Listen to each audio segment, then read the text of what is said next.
Ayan, hello po sa ating lahat mga ka-Team EDSI. Kumusta po kayo? So, ang topic po natin, part 27, ang pag-scout ni Edo at saka ni Fiancé.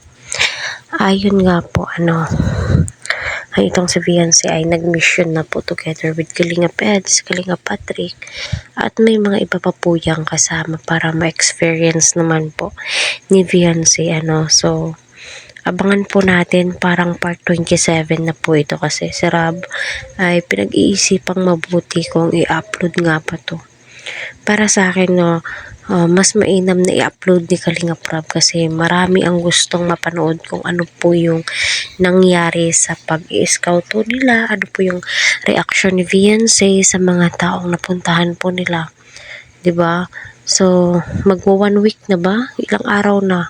Hindi pa po ina-upload ni Kalinga Prab yun. So, grabe po, masasabi natin yung excitement po na ibinibigay nila Kalinga Prab sa atin. My God, kahit kami naman po ay na-excite din po. Kaya patuloy po nating suportahan sila Kalinga Prab, Kuya Val, at ang buong team Kalinga. Huwag po natin skip ang kanilang ads para sa ganun nga po ay marami pa pong kababayan po natin ang kanilang matulungan. Kasi sa hirap pa naman ng buhay ngayon, napakahirap. At napakaswerte na lamang po yung ma-scout ni Fiancé. At malay nyo, nakapag-scout si Fiancé tapos magpa-viral, diba? Kasi yun naman po talaga. Kumbaga si Fiancé po yung swerte po nila, diba?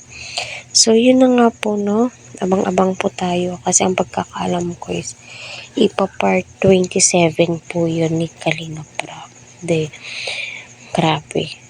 Bakit?